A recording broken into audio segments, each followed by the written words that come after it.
quickly, pretty controversial topic at the moment, I think, with on the comedy I front. know what you're about to talk about. I know exactly what you're about to talk about right now. Dave Chappelle's latest comedy special, The Closer, arrived on Netflix last week. Have you checked it out? I loved him when I was younger. I used to watch his show all the time. I'm going to steer clear of this. There's certain elements in this show that I don't agree with, and it's sad to see someone you've always looked up to and like enjoyed. But some of the jokes he makes is, I like taking the piss out of myself. I like taking the piss out of certain people, certain things. But some of the stuff he talks about is just a bit much for these. I have a few friends in that community, and it's like walking down the street with them and just seeing them get abused from random strangers in the street. I don't think you should enable the abuse of this community, because without saying it, I don't think you should enable the abuse of this community. And someone that is so influential, like J.K. Rowling, I personally, this is my opinion, and no one has to agree with it, but I just don't think you should really help fuel the fire, so to speak. Because Yep. yeah. Yeah, so in this one, he starts off responding to the criticism that he got for the previous two specials on Netflix. But he sort of, instead of like, obviously in the Dave Chappelle way, instead of backing down, he kind of just goes harder at it and makes it more sort of confrontational and combative and attacking, rather than like trying to explain like what he was going for. But as Dave Chappelle does, it's all about racism, misogyny, and then sort of the trans community and transphobia and stuff like that. In it, he claims to be a TERF, which I was like, whoa, that's not going to go down very well. So there's been calls by a lot of people for Netflix to drop the special and get it off the service, but yeah, I don't see them doing that, because it's probably drawing in a lot of people as well. And like watching it,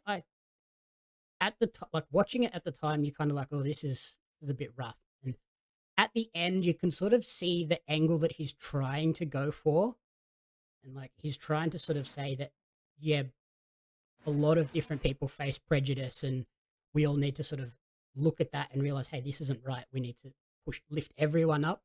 But the way he does it is kind of, yeah, as I said, combative, and kind of pits the black community against the LGBT community. And it's just like, we could have done this a better way. I think, With him, he knows if he says stuff, certain lines, will get picked up by media outlets. Like even like googling Dave Chappelle right now, you see all these articles, and they don't talk about anything else besides that part of his show. So like if you're in the public eye, you know you can say things and it'll get picked up. And like he might have that message at the end, but they're not going to pick up on that, because no one's going to get outraged and no one's going to clickbait on it. Like, yeah, it's pretty.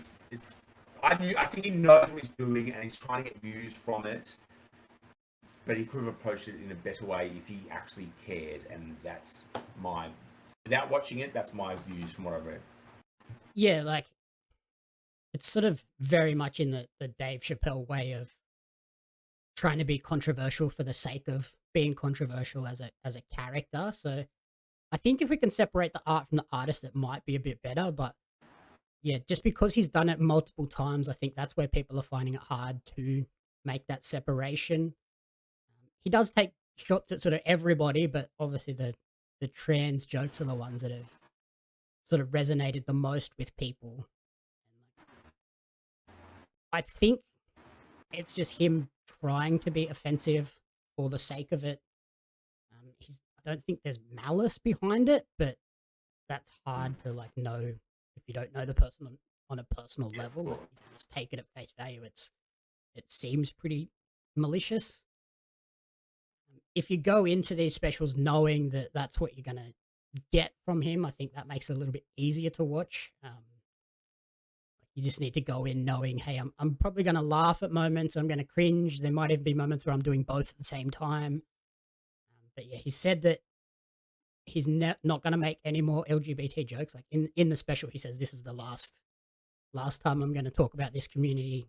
So hopefully now he can sort of step away, take some time again, and come back with a whole new and refreshed range of material and see if we can get back to people enjoying his stuff without being put off by the topics at hand.